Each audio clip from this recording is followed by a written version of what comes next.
Minister Gould, you were interviewed by Commission Counsel on March 15th, 2024 in a classified space. Is that correct? Correct. Can I have WIT 62, please? And this is a copy of the publicly disclosable contents of that interview. Have you had an opportunity to review the summary? I have, yes. And do you have any changes to make to the summary? I do. Paragraph 13, the second sentence, shall I read it? Let's go down to paragraph 13 first. It is on page 5. Mm-hmm. Okay. Yes. So to change it to, she recalls meeting with representatives from many of the agencies that became members of the Security and Intelligence Threats to Elections Task Force, TF, including CSE, CSIS, and GAC RRM, as well as, and that's the extent of the change. As well as, right, in here the last bit. No, that's it, as well as the Department of National Defense. Okay, and PCO as well, does that remain in there? Yeah, everything else remains the same. Okay, thank you. Mm-hmm. And with that change being made, are you prepared to adopt the summary as part of your evidence before the Commission today? I am. Thank you. So I understand that you have held various cabinet positions since 2017, which include Minister of Democratic Institutions from January 10th, 2017 until November 20th, 2019. Is that correct? That's correct. And you are the leader of the government in the House of Commons, and you've been in that role since July 26, 2023. Correct. And I am on maternity leave right currently now. on parental leave. So I want to first start by asking you about the development of the plan to protect Canada's democracy. And so I just want to ground this in the context of the events that were occurring at the time. So in your witness statement at paragraph 4, you described that the motivation for the creation of the plan came in the context of a series of high-profile attempts by Russia to interfere with democratic elections around the world, primarily through cyber activities and disinformation campaigns. And you've also described that the plan is created against the backdrop of what's described as the Obama dilemma, which is effectively the fact that President Obama could not alert the public about intelligence relating to electoral interference because he was concerned about being viewed as a partisan actor interfering in the electoral process. So does that kind of situate? Yeah, so I think it's important to recall that in January 2017, it was about 2 months following the U.S. presidential election. There was, considerable activity happening at the international level, and particularly in the United States, following what was seen as, very high level, very sophisticated Russian interference in the 2016 presidential election. There had also been other things going on in the world, kind of within the next 6 to 8 months, where we saw, the Brexit vote, where we saw the Macron leaks in France, the cyber attack against the German parliament, and leaks from the Bundestag.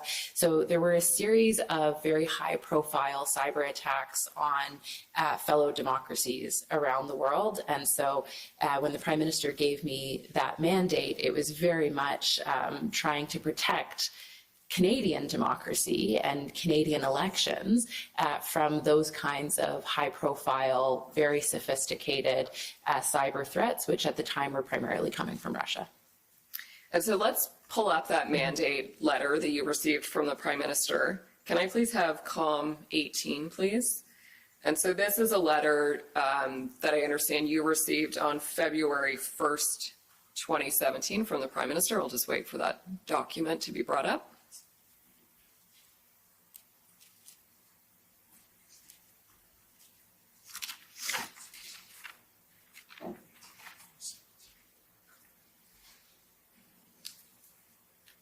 COM 18.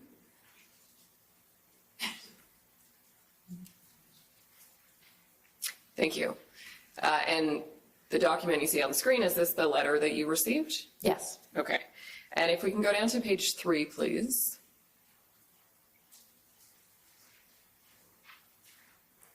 A little bit further down. Thank you. So we see the paragraph starting with, in particular, I will expect you to work with your colleagues and through established legislative, regulatory, and cabinet processes to deliver on your top priorities. And the first bullet lists, in collaboration with the Minister of National Defence and the Minister of Public Safety and Emergency Preparedness, lead the Government of Canada's efforts to defend the Canadian electoral process from cyber threats. This should include asking the Communications Security Establishment, CSE, to analyze risks to Canada's political and electoral activities from hackers and to release this assessment publicly, as well as CSE to offer advice to Canada's political parties and Elections Canada on best practices when it comes to cybersecurity. I appreciate there's other bullets on that list. I will focus on that one for today. Did you, in relation to this particular aspect of your mandate, did you have any discussions with the Prime Minister about expectations for what the plan should cover and how it should operate? Well, no, it's pretty clear in the mandate letter what my task was, and to work across government to protect our elections from cybersecurity threats. And so, the mandate itself is focused on cyber threats. Mm-hmm. Was the developing plan, so the plan to protect Canada's democracy, was that plan restricted to or focused on cyber threats? No, it ended up being broader than that. How this came about, so, as when you are a minister and you get a mandate letter, this is the job that you're tasked with. It's a job description, so to speak, in terms of what the Prime Minister expects you to accomplish in your time in that portfolio. So I set about gathering information, learning about what the threats were. So I had various meetings with the different heads of agencies to understand what the threats were to Canada, focused on our elections, and through that process, I was presented with other threats to our democracy that included human intelligence, which is what led to the 4 pillars that were released publicly in January 2019 and Canada's broad plan to protect our democracy that ended up bringing in not just the Departments of National Defence and Public Safety, but also Global Affairs, as well as Heritage, so that we had as comprehensive of a plan at the time to deal with the threats as we understood them. But really, it was a process of learning, understanding, engaging, and trying to come up with the plan that could most robustly protect Canada's national federal democracy. So let me talk to you a bit about that information gathering exercise that you've described. What did you identify or learn were the biggest threats or concerns to which the plan needed to respond? Sure. So, I think one of the important parts throughout all of this was the understanding that foreign interference or attempts at foreign interference, because I think it's the attempting that has gone on for a long time. Probably in every election that Canada has ever had, there have been attempts at foreign interference, just like in probably every election in a democracy around the world. Probably since ancient Greece, there have been attempts at foreign interference. Whether they're successful or not is another question. And so I think that was one of the most important things. The nature of the threats have evolved over time, and in the period from 2017 to 2019, this was when threats online were becoming more of an issue that people weren't really aware of, and the security agencies themselves were also learning more about. Because if we go back to, the Russian example in the United States, they were using social media platforms to try and either elicit a specific outcome in the American election, or even just creating chaos, right? So that people have less trust in democracy, which feeds their interest of a national interest to say that democracy is not something that Russians, for example, should be interested in, because look at the chaos that's happening over there. We want stability. So there's many different interests at play here. The other thing that I learned was of, other countries, for example, that also had an interest. Sometimes perhaps in getting a specific candidate elected or not. Whether they were successful again is always a question. And then the other part of it is, they may have specific policy objectives as well, or they may have specific objectives with regards to influence operations. And it's really important to note that, foreign countries and actors are engaging in influence operations all the time, but they're overt. That's diplomacy, that's, trying to, have overt conversations in the public, perhaps through the media. And then there's the interference part, which is the stuff that is covert, that they're trying to do in a sneaky way so that Canadians or politicians aren't aware of. So really learned quite a bit about what is going on. I would also say, I think learned that our security agencies are quite sophisticated in Canada and have pretty good knowledge about what is happening, but also recall that, foreign actors are trying to do this in a way so that we don't know about it.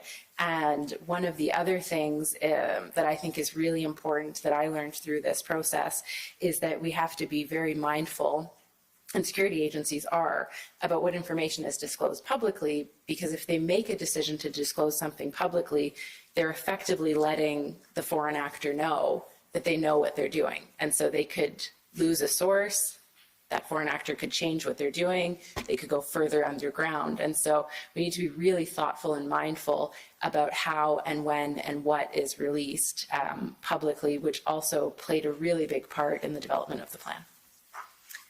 And just to ask you specifically about the sources of intelligence or information you relied on, I understand that in your role as minister, you did not receive daily packages of intelligence products. Correct. And I understand that you had various briefings and received information from various agencies as well. Is that correct? Correct. Can we pull up CAN 13303, please? And go to page 3.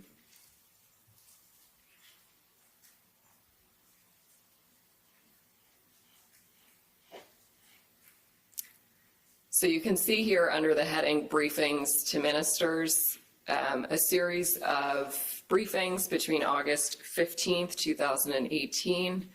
And can you scroll down a little bit, please? Stopping there is good, thank you. This shows briefings to the Minister of Democratic Institutions, as I said, from August 15th, 2018, down through August 23rd, 2019. We see briefings, Director CSIS, Chief CSE. Are those all meetings that you attended? Well, I'm going to assume that I did, but I wouldn't be able to confirm the exact dates because I don't recall, but I would meet kind of on a monthly, bi-monthly basis with them. And was the focus of the intelligence that you received focused on cyber threats, or was it broader than that? The primary focus would be on cyber threats, both in Canada, but also what we were seeing around the world. And the purpose of including around the world is important so that we could learn from other experiences so that we would be able to protect Canada's democracy and elections against those. And there would be, if relevant, high-level descriptions of other potential threats that could include human interference, but they would never be specific. It would be a very general overview, very high level of what the agency was seeing at the time. Okay. And so in terms of high level, did you ever receive the names of potential threat actors? Could you clarify that in terms of like... Did you ever receive names of individuals, for instance? No. And did you receive intelligence relating to, like specific intelligence relating to alleged incidents of foreign interference? Not in specific detail. It would be quite high level. So in addition to briefings from CSIS and CSE, I understand you also received information from other agencies or entities. From who else did you receive information from? So CSIS and CSE would be the two primary sources, but the rapid response mechanism at Global Affairs Canada would also generally provide information. And what the RRM does is they worked with G7 and NATO allies to look more broadly around the world to try to identify trends and perhaps identify a threat before it would occur. And so they would kind of tell me what they were seeing around the world and any new trends or threats that they were identifying in the online space and from publicly sourced content. And in addition to RRM, any other sources? PCO would also provide intelligence, although I guess this was likely gathered by CSE and CSIS ahead of time. In relation to PCO, do you know who was responsible for compiling the intelligence or information that was shared with you? I do not. I would have received it through my deputy minister. I'm not familiar with the chain of command and beyond that.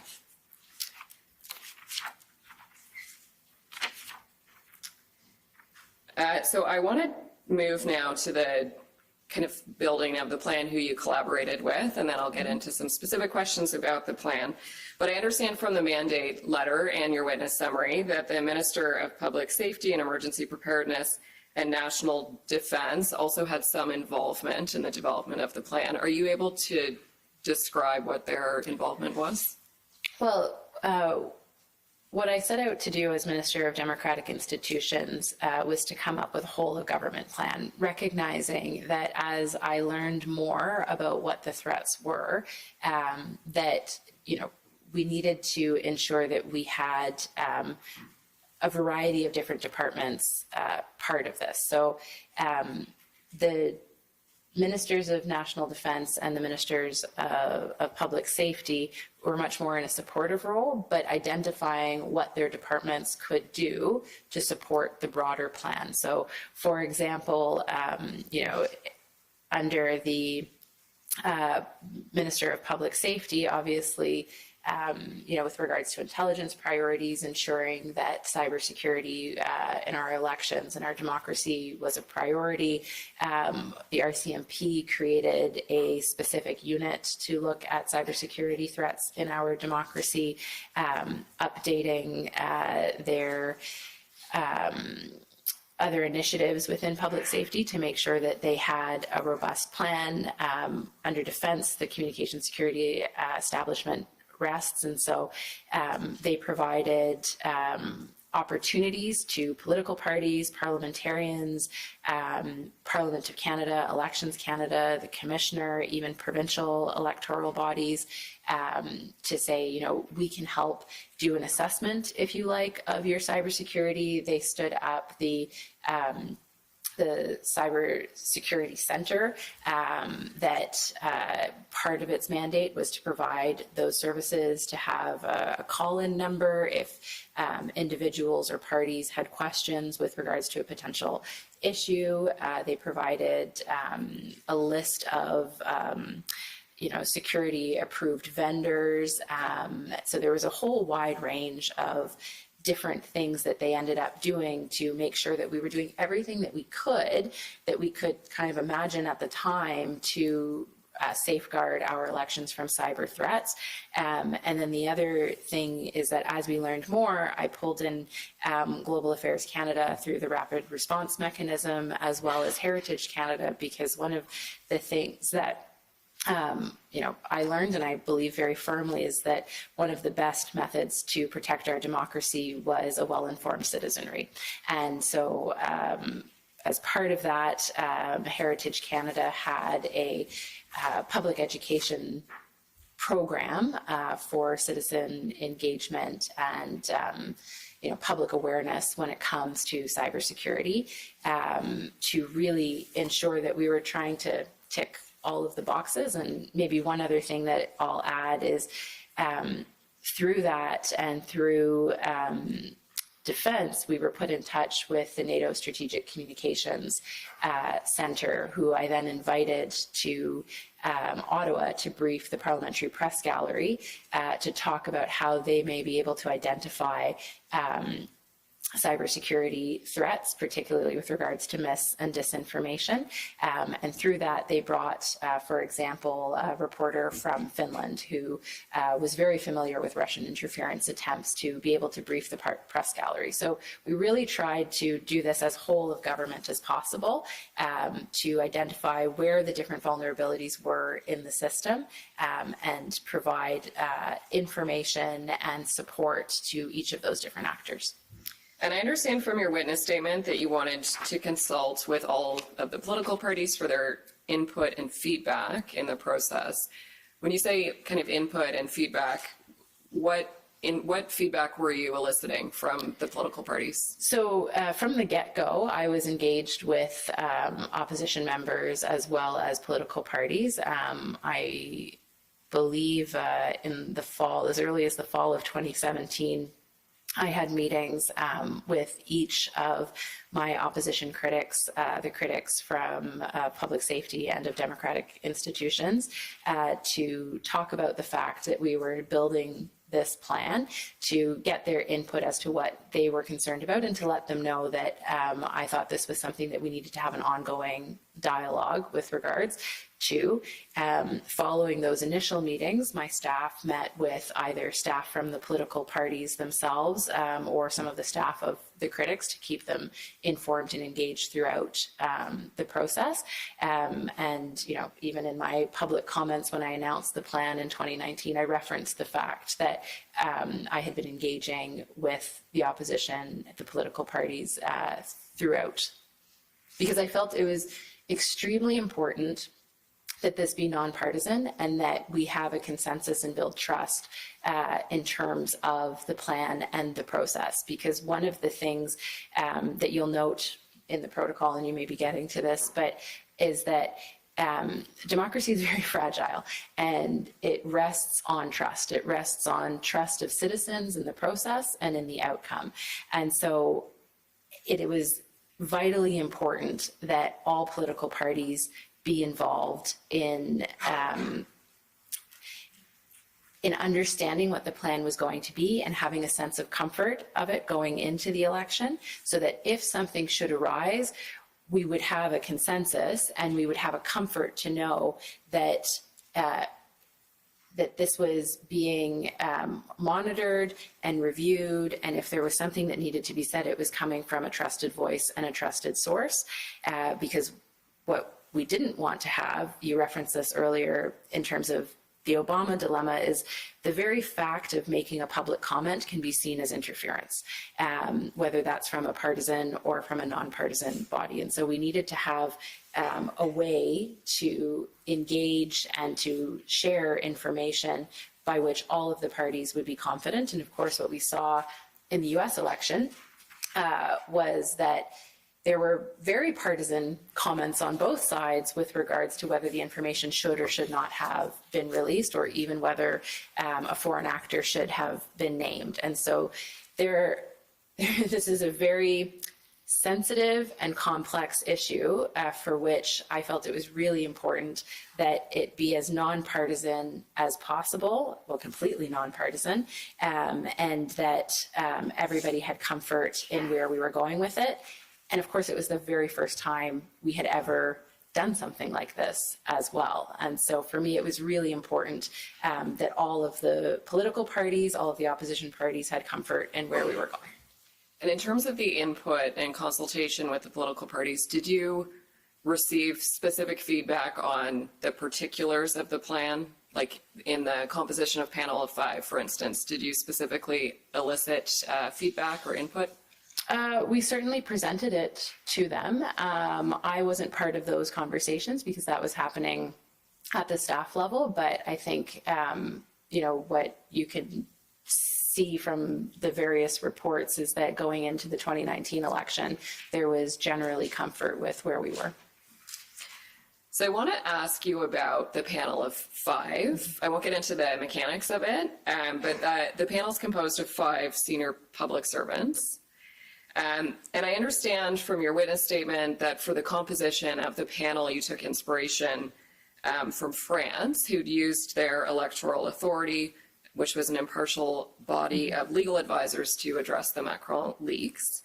And I understand in terms of the concept stage of the plan, you had considered forming a panel of judges or other eminent Canadians, but ultimately settled on selecting senior public servants. Is that correct? Correct. And on what basis did you decide the composition of the panel of five? Sure. So the very first point is I felt it was really important that partisans be removed from the process. And so even though I was a minister, still am a minister of the Crown, but was the minister responsible, I was also running in the election. And so any involvement of a partisan, minister, prime minister, during the writ period, during the caretaker convention, for something this sensitive, even if everything was fine, could be seen as having a partisan interest in whether or not information would be released publicly. And so I wanted to remove, that was one of my primary objectives, was to remove any notion that there could be a partisan interest in the decision as to whether or not to release information if something should occur. So I was very interested in what France had in terms of their Council of Legal Advisors. I think colloquially they refer to them as the Conseil d'Eminence Grise, right? It's folks who are very well respected in France, but it wasn't something new that they had done for that election. This was an institution that they have in place generally. We don't have something like that in Canada. We have Elections Canada. I did consult with Elections Canada. That's not really their role to, determine if there has been foreign interference in an election. They don't necessarily have the capacity to do that. I also consulted with the Commissioner of Canada Elections at the time. Again, not really the right space for them either. And so trying to figure out who would be best placed here. And one of the reasons why I settled on senior public servants who are independent, nonpartisan, professional, is that they would have access to information and understanding of the threat landscape to determine whether something was irregular and whether or not it would have an impact on a free and fair election. And the other part of it, in terms of the composition, was that the government of Canada can be quite siloed sometimes. And so it was important that we brought together those that had access to the information, so the head of CSC, the head of CSIS, who are seeing what's happening and can bring that up to this group quickly, because if something happens, there needs to be a quick decision as to whether it's going to be released publicly or not. So they had access to that information and a very good understanding of the intelligence world and what intelligence could perhaps be linked to evidence, because that's another important piece. Intelligence is not evidence. They need to be certain if they're going to suggest something, because again, the very act of suggesting or making a public declaration will have an impact on the outcome of the election. And then the Deputy Minister for Global Affairs Canada as well, again, because perhaps there are steps that might need to be taken with regards to intelligence that don't merit a public intervention, but maybe there are previous things that could be done, such as like a démarche to an embassy or something of those lines, and they would have an understanding of the global context. And then the NSAI, the clerk of the Privy Council, again, is the most senior public servant, and the deputy for justice. And the reason why I felt it was important, excuse me, to have the deputy for justice there was specifically to have that legal perspective and to have knowledge and understanding of, the corpus of judicial history and precedent in this country, and to ensure that the democratic rights of Canadian citizens, of candidates, of political parties were front and center and understood in making such a profound decision that would have such an important impact on an election process and outcome. And so with the focus of trying to include non-partisan individuals on the panel, As I understand it, deputy ministers are appointed by the Prime Minister on the advice of the clerk of the Privy Council. Is that correct? My understanding. And that appointment is for an indefinite period? To my knowledge, I'm not involved in that, so, yeah. Well, the real point being the Prime Minister technically has the power to dismiss a deputy minister. Is that right?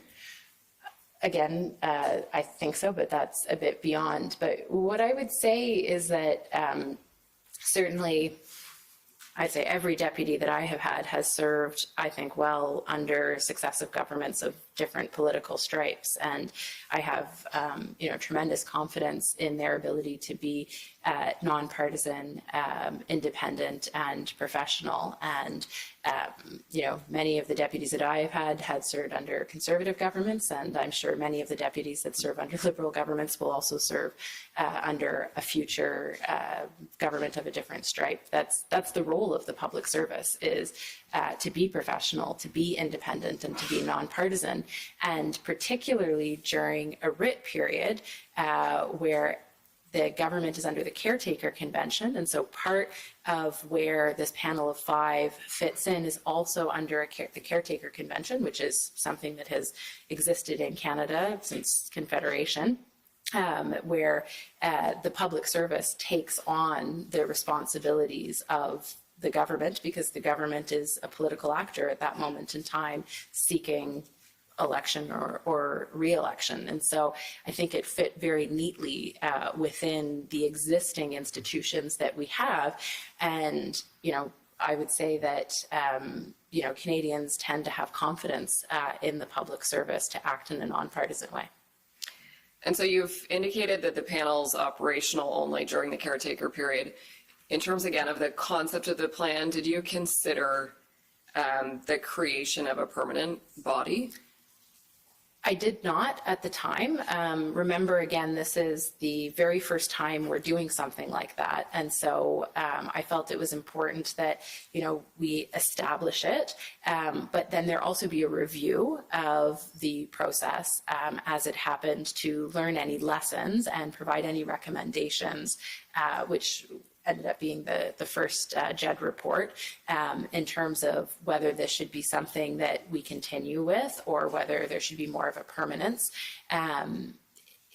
It was also one of the first times that we had, the second time we had a fixed date election in Canada as well. So there were many kind of different factors. I think in some respects, it's almost a bit harder for foreign actors to interfere when you have, more spontaneous elections. When there's a fixed date, you have a runway to lead up to. And so we were very much learning as we were going, and those lessons, from that should then be applied for future and subsequent elections.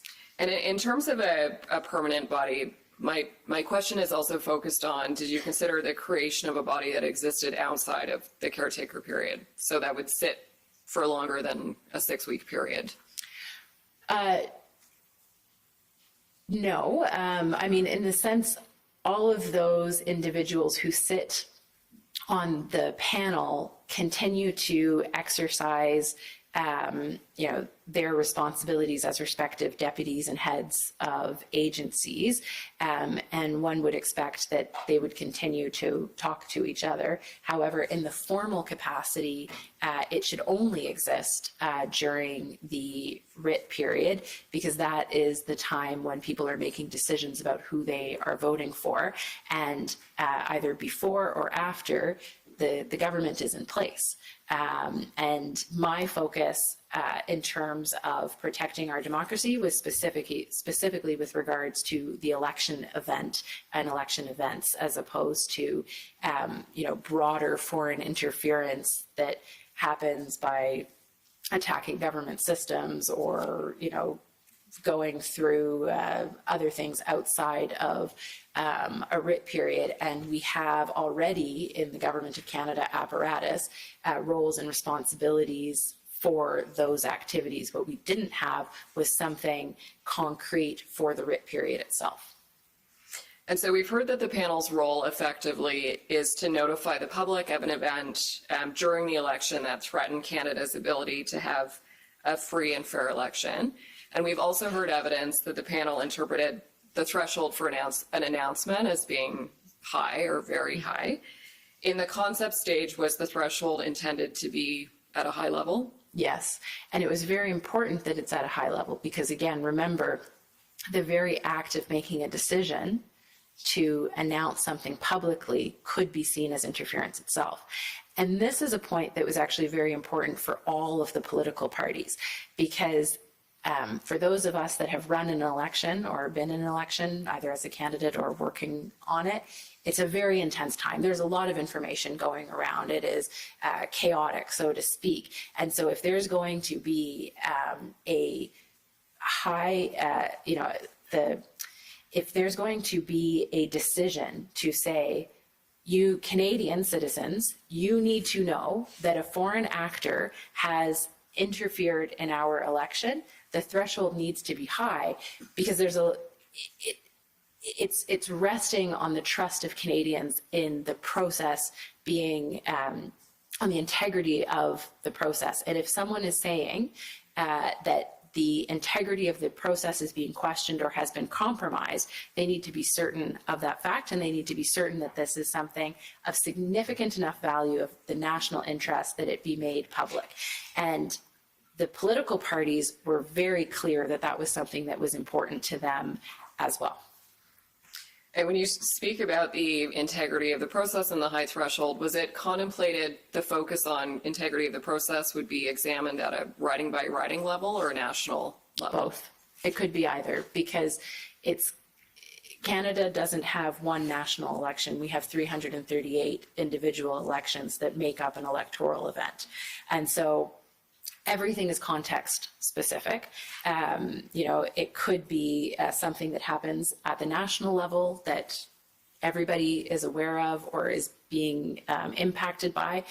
It could be as something that's happening in one singular riding, but that's where the importance for the panel to have an understanding of the landscape of the activities and the potential impact was so important to make that decision. And it was specific in the cabinet directive to give the panel the authority and the responsibility to make that judgment call. And did you anticipate that the panel could take actions in relation to intelligence or information that fell below the threshold? Well, that wouldn't be the panel's decision there. That would be up to the individual agencies who have those responsibilities. The panel's primary focus was on whether there was something of such significance that it would have, that it would compromise the free and fair election by Canadians and be in the national interest. And so that was really where the panel's responsibilities lay. I want to ask you one more briefings related question. Can I have CAN 15506, please?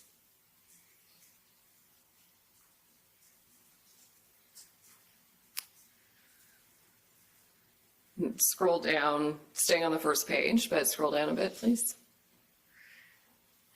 And if we look at the third bullet, it says prior to and during GE 2019, deputy ministers provided regular briefings on election security to the then Minister of Democratic Institutions, Karina Gould. Were you briefed regularly by deputy ministers prior to and during GE 2019? Not during. I didn't receive a single briefing during the election.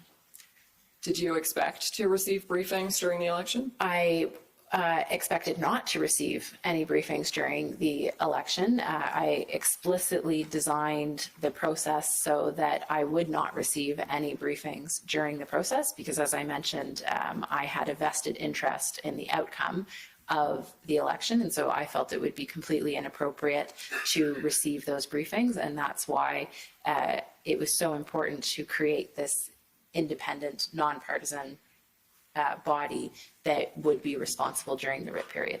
And so you've indicated already you're receiving intelligence, it's high level, and no briefings during the writ period. I understand from your witness summary that you did not receive any intelligence during the writ period relating to allegations in Don Valley North. Is that correct? Correct. And I understand as well that you were not aware that secret cleared Liberal Party representatives were briefed in relation to allegations of interference in the Don Valley North nomination contest? That is correct.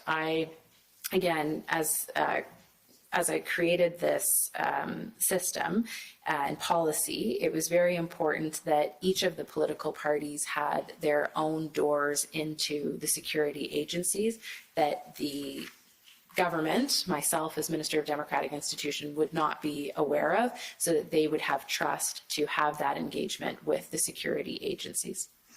And I understand, finally, that you were not briefed on intelligence assessments suggesting that there were likely at least 2 transfers of funds approximating $250,000 from PRC officials in Canada, possibly for FI-related purposes, that were transferred via an influential community leader to the staff member of a 2019 federal election and then to an Ontario MPP.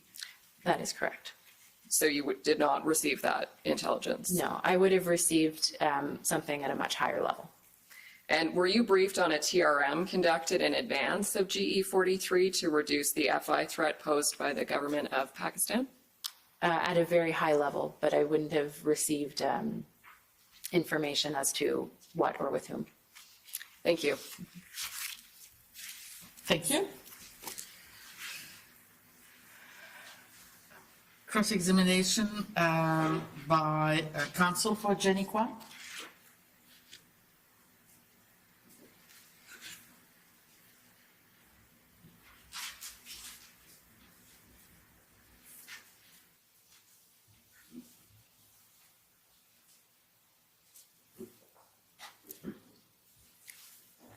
Commissioner. Good morning, Ms. Gould. Good morning. Just going to take a minute here to... So, Ms. Gould, this morning I wanted to ask questions specifically related to the kind of information that you considered when you were developing the threshold and sort of considering the plan for protecting Canada's democracy. In your witness statement, and you've said this in your testimony as well, that your briefings were quite high level, that you actually looked outside of Canada to see the ways in which foreign interference had affected elections.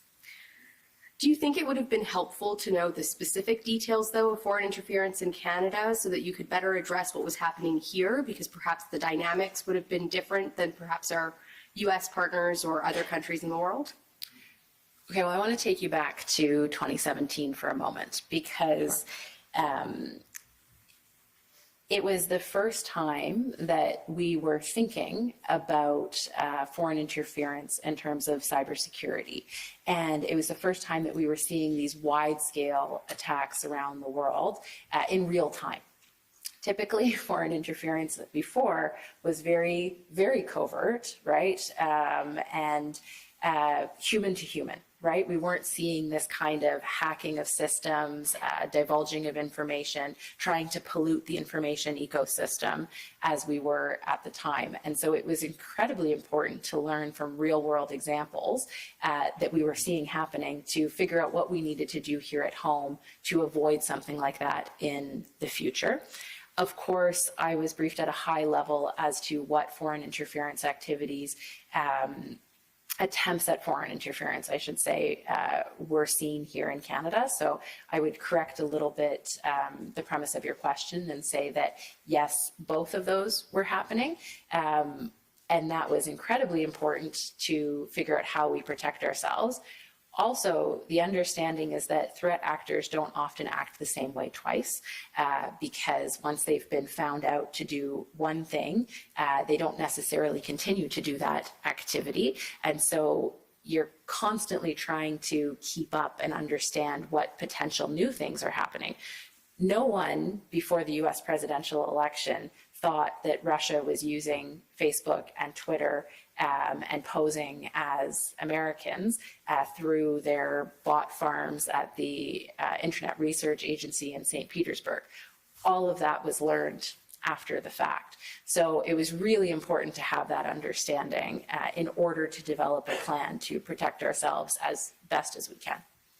I appreciate the helpful answer. And so just to disentangle that a bit so that we have an understanding, when you say you were being briefed at a high level of what was happening in Canada, is it fair to say that you were being briefed on the way in which foreign interference happens, the modes, who the players might be in the Canadian landscape, but not necessarily on specific events? Just so, so it would be high level in the sense of which are the foreign actors that try to engage the most in foreign interference activities, and some of the ways in which the agencies would have seen them try to do that.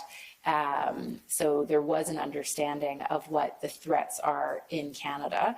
I would say that generally speaking, and as I mentioned in my previous answer, it is known that there have been attempts to interfere in Canadian democracy since the beginning of Confederation. But I would say that our intelligence agencies are, I think, quite adept at trying to monitor that, and if they're able to then share that information with the RCMP, whose job would be then, if they have the evidence, to act upon it. Okay, so if I think I understand your testimony to be that you did have some understanding of the ways in which FI operated here, who the threat actors might be, and so over the course of the last few weeks in this commission, we've learned that foreign interference can be very discrete events that perhaps on their own don't add up to very much, but in the aggregate do. Did you have a similar understanding of foreign interference at the time that you developed this particular threshold and plan?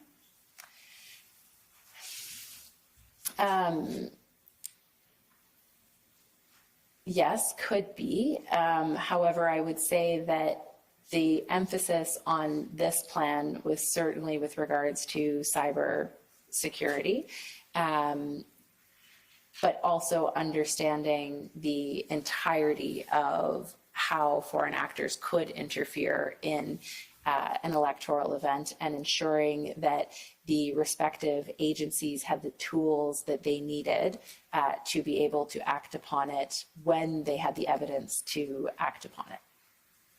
Okay, so it does sound like you had a similar understanding that perhaps, one WeChat post doesn't do much, but you add them all up together and there's a collective impact of that. Could be or could not be. Right. Right? Everything is context specific. And it's very hard to say that this one particular thing might have an impact, or as I was saying in my testimony earlier, the threshold, for example, for the panel was very high, but it could have been something that happened in one riding, or it could have been something that happened at a national level. It would be completely context specific.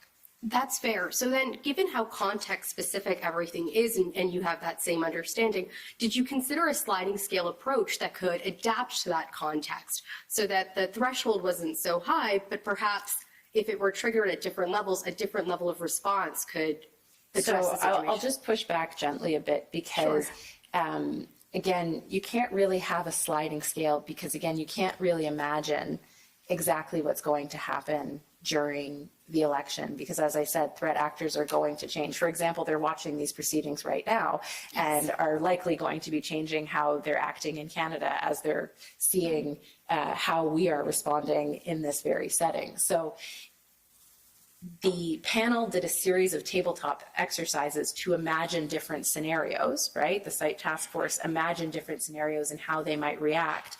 But again, it will all depend on that exact moment, what is happening, and the context in which it is happening. So you can't really have a rubric to say if X, then Y and Z, because if you did, you might end up interfering in an election that you maybe didn't need to in terms of saying something publicly, because the context will depend on what is happening in that moment. So I know that you would like to have a rubric and a box that says this is what you need to act when, but it's really important that there's that discretion and that judgment in place before something is made public. Actually, I will agree with you that a rubric in a box is probably not possible given the amount of ways in which you could interfere. But what I mean more is sort of a sliding scale in the way that the national terrorism threat levels exist. There's different threat levels and there are different responses as a result. And so not only would you have a sliding scale with respect to when to respond, but how to respond so that you're not necessarily interfering. And again, not at the minutia of, if X happens, you do Y, leaving, of course, a great degree of discretion, but that way there's no under or overreaction to a particular I don't event. think you would ever be able to determine if there's an under or an overreaction because of the nature of an election when emotions are so high, when the outcome is so personal to so many people and it has such a great impact on the country that you're going to be able to be in a place where everyone says, oh, because you followed the sliding scale, we're okay with it. That's kind of the crux of the Obama dilemma. He saw what was happening, understood what was happening, didn't feel that he could say something because he was worried that by the very fact of saying something publicly, he would have an impact on the outcome. And so what I would say to you is that those rubrics, those responses, on a more granular level already exist within the agencies, and they already have ways to deal with things that happen on a more minor level, and they make those decisions as to how and when to respond and react in a way that hopefully doesn't further compromise the national security of Canada and of Canadians, but also the integrity of the electoral process. I really do appreciate your answer, and despite the follow-up, I doubt I can ask a question in 8 seconds, so thank you so much for your testimony. Thank you. Thank you. Counsel for Michael Chong.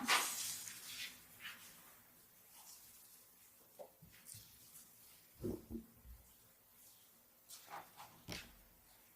morning, Commissioner. Good morning, Minister Gould. Morning. Ms. Morgan asked you about consultation with political parties regarding the critical election incident public protocol. You remember that? I do. And I believe your evidence is, and you correct me if I'm wrong, but your evidence on that was we presented it to them. And I want to ask you if you'd agree that presenting a plan is quite different from meaningful consultation on a plan. So we had conversations first before the plan was presented, and I'll take you back to my testimony earlier with Ms. Morgan where I said the first conversations we had were likely in the fall of 2017 and the plan was made public in January of 2019. So throughout that period of time there were ongoing conversations with the political parties, first to understand what some of their issues and challenges were, to get their level of comfort. So for example, one of the pieces was CSE offered to do technical audits of their systems. I don't think a single political party agreed to that because they didn't want the government to go in there, but they did say one thing that would be helpful would be to have a list of trusted vendors. So there was a continuous dialogue and engagement as we were building the plan, and then it was presented in its final stage when it was public in the winter of 2019.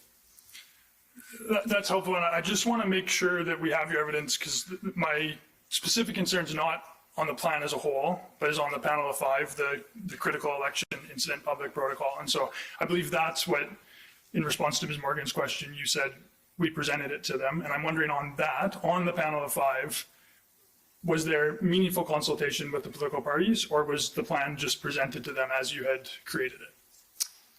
I couldn't tell you the exact conversations because the conversation that I had specifically was in the fall of 2017, and then after that it would have been at the staff level. Okay. And so can you point to any specific suggestions made by opposition parties that made their way into the cabinet directive on the panel? There was a general acceptance, and I didn't receive any pushback at the time, that public servants that there was no pushback that these public servants be on that panel. Okay. And I have a question about the public servants on the panel. You say that, so the panel is the clerk, the NSIA, and 3 deputy ministers, correct? You say that they're all nonpartisan, and we certainly would expect them to be, but you also referred to them as independent. So I want to ask a question about that. would you agree there's an important difference between a nonpartisan at-pleasure appointee and a public office with true institutional independence from government? I would say that as your client was Minister of Democratic Reform, who served alongside and was served by the professional, nonpartisan public service, that they are independent in the advice that they provide to government. They are loyal in the implementation of it. But I have very, very strong confidence in our public service that they serve the government of the time, but they serve equally well regardless of what the partisan color of that government is. And I appreciate that, but that's not quite my question, which is just there's a key difference between an at-pleasure appointee who can be removed and an office with institutional independence. I can give you a couple examples. Judges would be an example. They cannot be removed. The office of the Chief Electoral Officer of Elections Canada, who serves a 10-year non-renewable term, has institutional independence. You'd agree there's a difference between that kind of institutional independence and at-pleasure deputy minister appointees? I think that what you're getting at is not quite appropriate in the sense of public servants are nonpartisan, and while yes, the very heads of them could be removed, it is not something that I think is the right way to frame this, because they are responsible first and foremost to protecting Canada. That is their job, and protecting the institution of government. And that is something that they take very seriously. And they are not partisan in nature, and particularly during the caretaker period, which is a long-standing convention in Canadian governance, they take on the role of a government at that time, and particularly in this cabinet directive, they are given that authority. If you look at the cabinet directive, yes, they inform the Prime Minister, but they also have to inform the other political parties as well, to make sure that this is something that is fair and information that is being received by everyone ahead of it being made public. So I appreciate all that. I just want to try one more time, because I have your evidence on the nonpartisanship, and I'm not asking questions about that. I'm wanting to ask questions on the independent. So perhaps I can put it this way.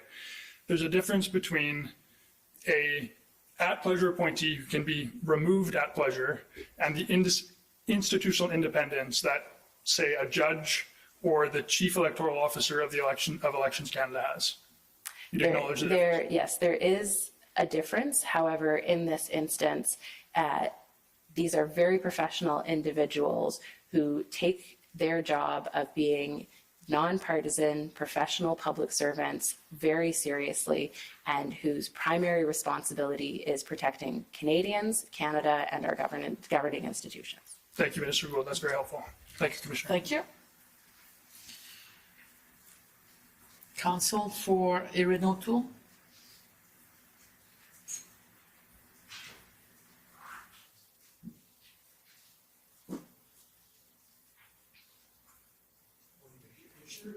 Minister Gould. My name is Tom Jarman. I'm counsel for Erin O'Toole. So let's go back to the panel of 5 and the threshold, which I'm sure everybody will regret me getting into. You set and the panel of 5 has said it was a high threshold. They said need reliable information. Your words this morning, they needed to be certain. Is that correct? Correct. So it's by design you've got that particularly. I would submit to you that, in fact, what you've done is you've institutionalized the Obama dilemma. Because on October 7th, 2016, the Obama administration actually told the American public that Russia was interfering in the election. And the subsequent criticism of him and his administration was that he took so long to do it while they were looking for certainty. Are you aware of that? I've read all of the public information about it. Okay, but you're aware that, in fact, the Obama administration did alert the U.S. citizenry about intervention in the 2016 election, prior to the election? I don't recall exactly that moment. Thank you. Could we go to your witness statement, wit 62 at paragraph 7?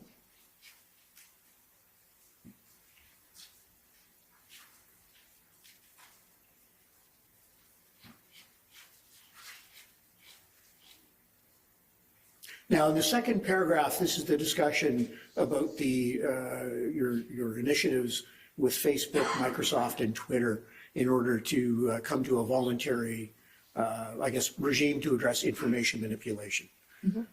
And those were, did you negotiate with any other platforms or approach any other platforms? Facebook, Microsoft, Twitter, and Google were the main interlocutors. I know that PCO approached other social media platforms, but it was harder to engage with them because they didn't have representatives in Canada. Okay, so no one approached Tencent about WeChat? I don't think they had an office in Canada at the time. And I would say at the time in 2019, the primary focus was really on Russia. Okay. I'll put those other questions to other individuals in. I'd like to look at paragraph 11 of the witness summary. And you speak there about interference in the nomination process. And I see the statement that alleged interference in a nomination process would not be significant enough to question the integrity of an election in its entirety. But it would be sufficient enough to question the integrity of the election in the particular riding, wouldn't it? Well, there are agencies that already have responsibility for that specific instance. So political parties are responsible for nominations. Elections Canada has rules and laws already, and the Sorry, RCMP. excuse me. How is Elections Canada responsible in nominations process? Well, Just remind me, my friend is not entitled to cross-examine on a witness statement pursuant to your rules on this matter. He can ask for clarification, he can use a statement as a basis to form a different set of questions. He's not entitled to cross-examine on a particular statement from the witness. Well, So to rephrase your question, I think. I was just saying, in that statement, it said that Elections Canada, the remits of the affected political party, Elections Canada, and or the RCMP. How is Elections Canada, is this within the remit of Elections Canada? well, for a nomination process, it would be the political party itself that is responsible. And of course, if they were breaking the law by having, let's say, foreign money involved, which would be illegal under the Canada Elections Act, then the RCMP or the police of jurisdiction would have the authority to act on that. So I was going to say, Elections Canada, it's the financial operation of the campaign, and the RCMP, it's acts of fraud or things like that. Well, as you know, we have a separation of government and law enforcement in this country. So yes, the RCMP would respond if it was known a law was broken or suspected a law was broken. And just going to the threshold for another second, with respect to the balancing of these things, we see the effect on discourse at the general level on the election, at the riding level, but what about the effect on political discourse? If foreign interference affects the political discourse, is that an impact on an election? Context specific again, so it could be. Certainly what we saw in the US presidential election, it was. Again, though, as anyone who has run in an election, the information ecosystem is quite chaotic during a writ period. And so to be able to determine if it was foreign interference that caused a change in the discourse or something else, a statement by a politician, a policy from a political party, a platform from a political party, there needs, it's hard to determine which one of those things might be the most effective. However, that's where the involvement of the intelligence agencies and intelligence that they see impacting something would then be submitted to the panel to make that judgment call. But again, it's very context specific, and it's one of the biggest challenges and one of the reasons why I believe, Russia, particularly in the lead up to the 2016 election, used social media so effectively. But you can't necessarily say that Russia was responsible or their information caused the outcome of the 2016 election. Because remember, at the end of the day, I believe this very strongly, we need to protect Canadian citizens to give them the tools and the information to make informed decisions.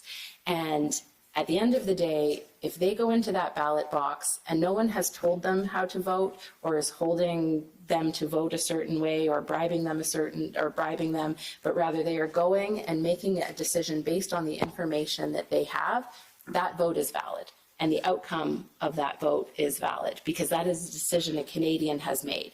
And so to be able to determine specifically that they got there because of one specific element in an election is quite challenging, which is why the threshold was set so high and why the intervention of the panel needed to be taken with the seriousness with which I think it was taken. Thank you. Thank you,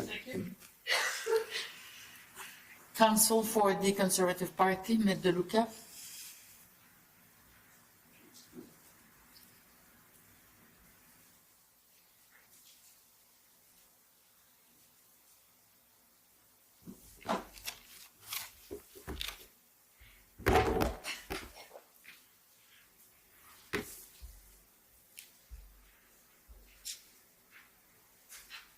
Thank you. Good morning. I'm going to quote from your 2017 mandate letter from the Prime Minister, which says, as Minister of Democratic Institutions, your overarching goal was to strengthen the openness and fairness of Canada's public institutions and also to restore Canadians' trust and participation in our democratic processes. Do you recall that? Do you recall those words? Would you be able to show them to me? I would, but I don't have a note right now of the document. It was part of it. If you could show it to me, that would be helpful. Sure. COM 18. And do you know which paragraph?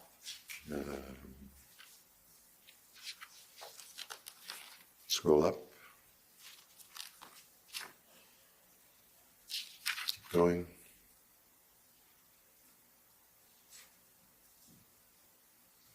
Well, why don't we do it this way? Do you believe that the prospect of foreign interference, to the extent and to the extent that it actually took place in our elections, is contrary to the mandate that the Prime Minister charged you with? Sorry, could you repeat that? Sure. To the extent that foreign interference actually took place in the 2019, that would have been contrary to what you were charged with safeguarding against in your mandate.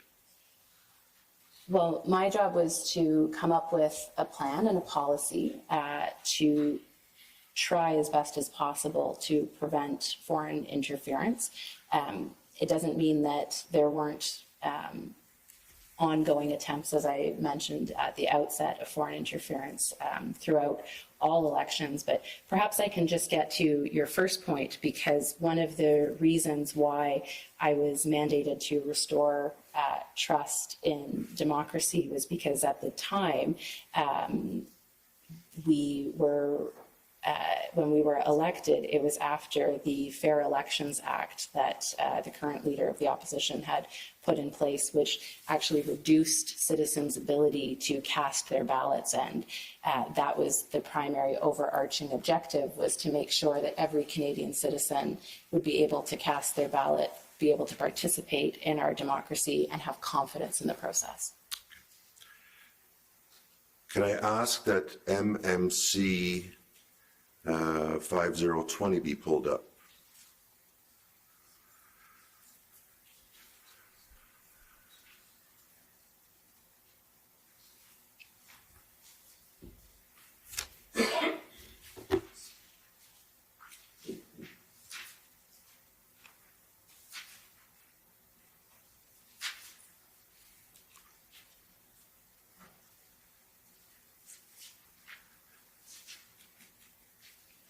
And do you have it in front of you? I think so. And this, and this appears to be a summary of the CSIS briefings in the possession of the Privy Council Office relating to PRC foreign interference in the 2019 and 2021 general elections, and a general description of those documents. And by my count, between June 2018 and August 2019, you received 7 briefings on foreign election interference. Does that sound right? Yes, and I would just gently correct you in the sense that I'm not sure this is specifically related to the PRC. It would have been an overall look at foreign interference generally from a variety of actors. Well, the heading actually says PRC. Do you dispute that? I don't see that here. At the top, CSIS Yeah. briefings and intelligence products on PRC foreign interference. This is the heading of the document. Okay, sorry, I didn't see that. But I would just say that those briefings that I would have received would have been general with regards to a variety of actors. Okay. And safe to say that at least as a result of those briefings, you are well aware of the issue of foreign interference in Canadian elections. I would say that to make the statement that there is foreign interference in Canadian elections is not entirely accurate. I would say that what these briefings suggested to me, were provided to me, was an overview of attempted foreign interference broadly around the world, as well as activities that potentially could be observed here in Canada. So you received, let me get this straight, you received 7 briefings on foreign interference. Are you suggesting that as a result of those 7 briefings, you weren't convinced that any foreign interference I did not say that. Let me finish the question, please. Are you suggesting that you weren't convinced that any foreign interference had taken place in connection with the Canadian elections process? What I said was they would show me, they would share information with me of what potential interference could be, of activities that they had seen as attempts and things that we needed to be aware of in terms of what could possibly happen during an election. Certainly, I was the Minister of Democratic Institutions before the 2021 election and for a very brief period of time after the 2019 election. You're not suggesting that attempts at foreign interference have to be successful and have to actually materially impact the result before they're taken seriously or they're dealt with? I'm not. And in fact, we are here right now today because we took attempts at foreign interference very seriously. It's why I was mandated to do it in 2017, and it's why I came up with that plan to protect Canadian democracy. We did take it extremely seriously. It's why we're here today. It's why we're actually looking at documents that were prepared with regards to foreign interference, something I will note the previous Conservative government didn't do. Can I ask you to turn up CAN 004252?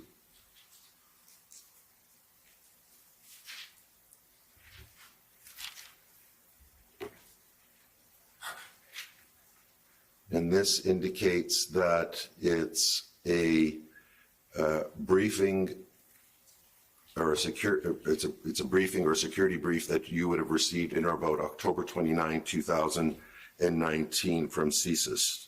Did you in fact receive this briefing? I did receive a briefing following the 2019 election. I couldn't confirm the date with you, and I have only seen this particular document in preparation for today's proceedings. If we could perhaps scroll to page 3 of this document.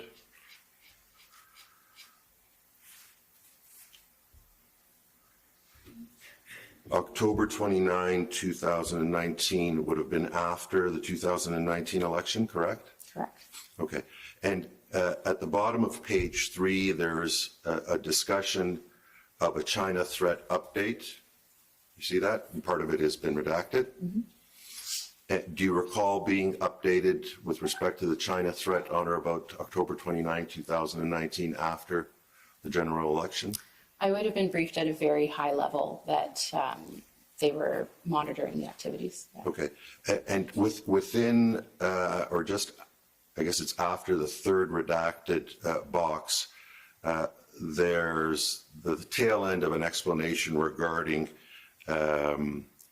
what it says, limited specific incidents suggested of FI, which were briefed to relevant clients, GC and political parties during the writ period, e.g. Don Valley. Do you recall receiving that briefing or that information as part of this October 29, 2019?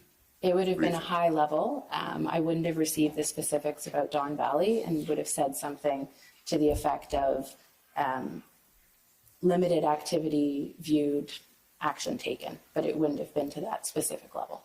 Okay, so I just want to be clear though, when what you just described as what you would have received would have been only at this briefing? Or It would have been all of the briefings. It was high level. I was never given specifics about candidates, parties, locations, or individuals. Were you given specifics as part of this briefing? No. Were you given even generalities relating to voting irregularities for Don Valley North No. prior to this briefing? No. Let me finish. Oh, well, okay, no. Okay. Those are my questions. Thank you very much. Thank you. Maître Sirois for RCDA.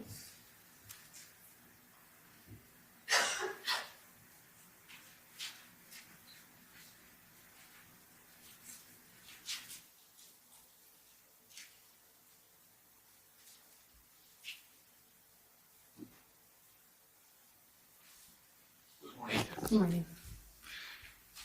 Minister Gould, you mentioned during your examination in chief that the primary national interest of Russia involves inciting chaos within democratic nations, right? One of them, yes. Including the 43rd and 44th general election. I wouldn't know that specific for those elections because I was not the Minister of Democratic Institutions at the time. But what I can say is it doesn't necessarily mean that that was their objective in Canada, but that has been one of their objectives in terms of why they engage in cyber activities during election periods in democracies.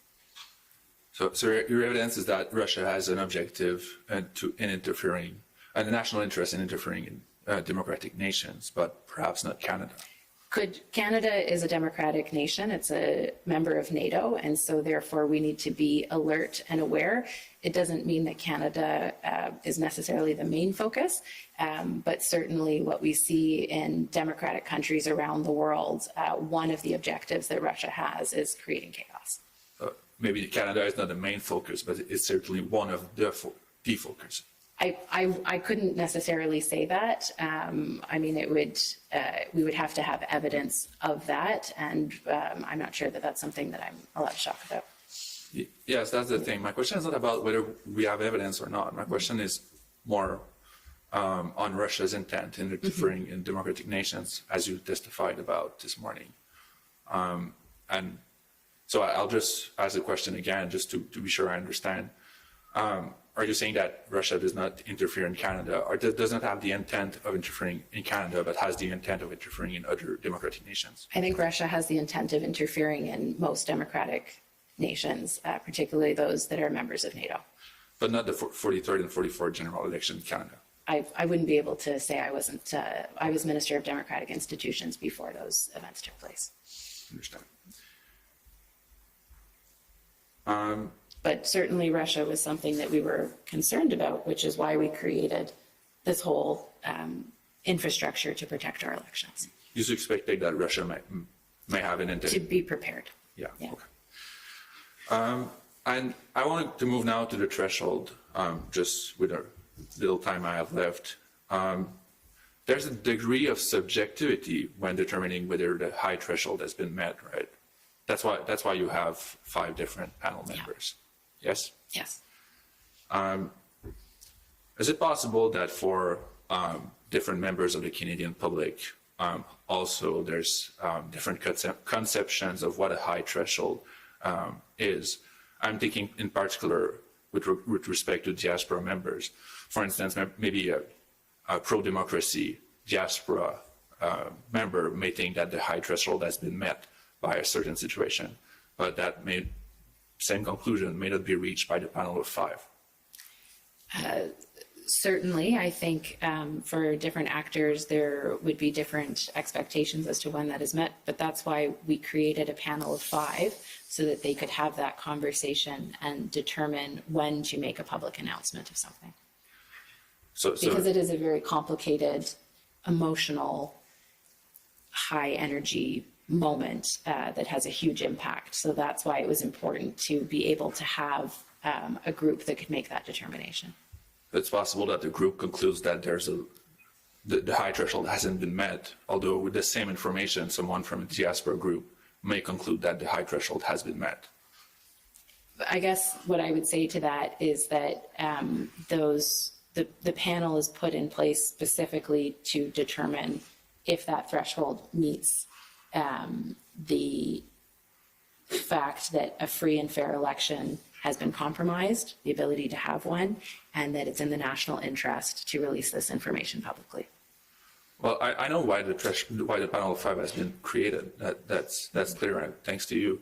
I just want to understand whether it's possible for the panel to reach one conclusion with respect to the threshold and a member of the diaspora community to reach a different conclusion with respect to the threshold. With all due respect, I'm the member of the diaspora community is not necessarily charged with protecting Canada's democracy. And so their understanding of when and what to say publicly may be different. I will certainly grant you that. But I think what's important here is that we have a group of the highest ranking public servants in the country who determine when that needs to be released publicly.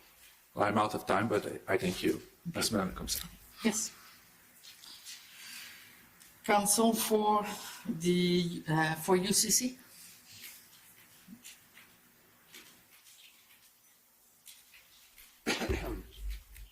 Good morning, Minister Gould. Good morning. John Duty, I'm counsel for the Ukrainian-Canadian Congress. We've heard from you and others that the motivation to create the plan to protect Canada's democracy was due to Russia's interference in the U.S. and around the world. From when you got that mandate in 2017 and leading up to the 2019 election, did you see that concern decrease or increase from Russia specifically? Well, I'm not sure I can comment on specific intelligence. No, sorry, but Russia, the country. What I can say is, well, I think that would maybe be classified information, but what I can say is that I remained very concerned as I continued to learn that this is something that Canada needed to do, and we needed to make sure that we had a plan and a process in place. Okay. And you stated in your testimony this morning that in every election there's been attempts at foreign interference, but whether they're successful or not is another issue. Mm-hmm. So do you believe that there were attempts by Russia to interfere in the 2019 and 21 election in Canada? I don't think I can comment on that. So you believe that every election there's attempts, but you don't know about these two with Russia? Well, I don't think I can comment on that. And you said in response to a question by Councilor Mr. O'Toole that as long as a Canadian voter, make sure I understand this, goes to the voter box with their own understanding of the issues without direct foreign interference, that is a valid vote. Yes, I mean, if you consider an election a writ period, there's a lot of information that is spread even by domestic actors that is not necessarily true. But the fact of the matter is you know, unless you can tie it specifically to a foreign actor, it's hard to determine that that is what made them cast that ballot. So one of the reasons why one of the pillars in the plan to protect democracy was about informing citizens is so that citizens can have the tools to be able to identify information, see valid sources, and that's also the reason why we invited the NATO Stratcom to come talk to Canadian journalists as well, so that they, as arbiters of information, can hopefully provide the best sources to Canadian citizens. But in that scenario, if the understanding of that voter is incorrect due to misinformation or disinformation being spread by a foreign state, would that vote still be valid? If that citizen cast that ballot, yes.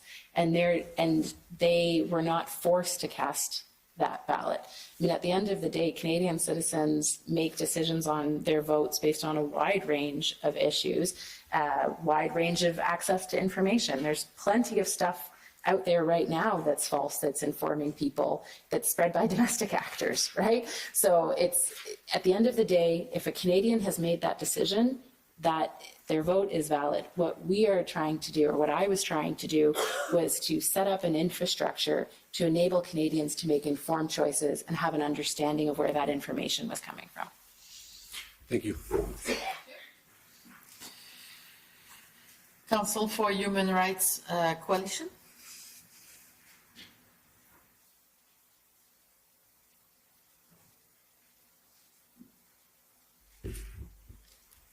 Good morning. If the court operator could please pull up HRC 31. This is the Liberal Party of Canada bylaw governing procedure for the Permanent Appeals Committee. And if we could jump to 3.1 at the bottom of page 1. It states that 2 co-chairs are appointed by the National Board with the consent of the leader. Minister, would that be the leader of the Liberal Party of Canada? So I will just say that before appearing here, I have never read this bylaw before.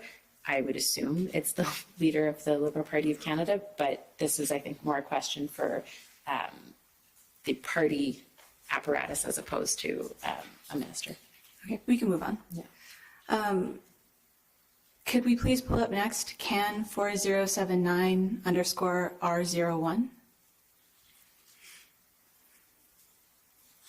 And if we could go to the top of page 2, please. Thank you. It reads, the PRC is known to target and or leverage family as part of its FI, meaning foreign interference, and other threat activity through operations Fox Hunt and Skynet, for example. The PRC could potentially threaten or intimidate redacted.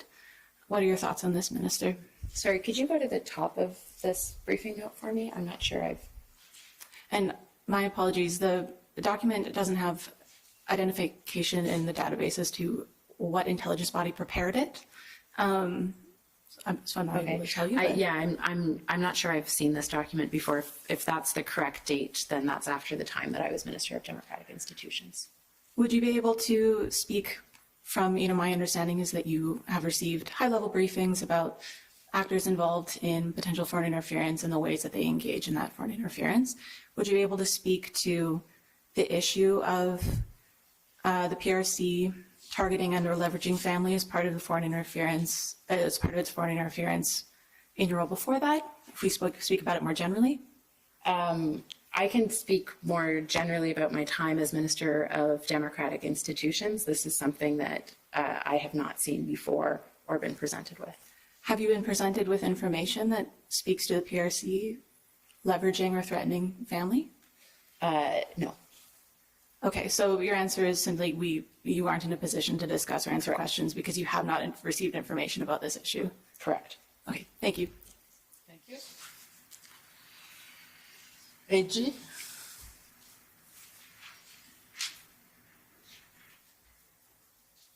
Good morning, Commissioner. Good morning, Minister.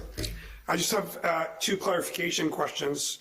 You were taken to, and we can pull this up if we need to, you were taken to CAN 004252, which is a security briefing dated October 29th, 2019, in which you, I believe your testimony was you weren't sure if you remembered that the security briefing took place on that date. Mm-hmm. Correct.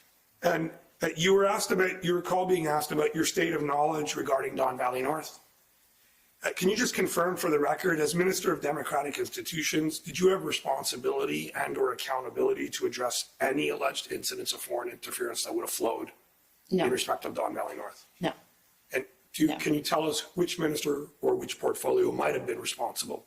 I would think it would be the Minister of Public Safety. However, I believe that would, if there was something that happened, that would be the purview of the RCMP, because they would be the ones that would respond in such an instance, because Thank you, the law Minister. would be broken. Yeah. Thanks.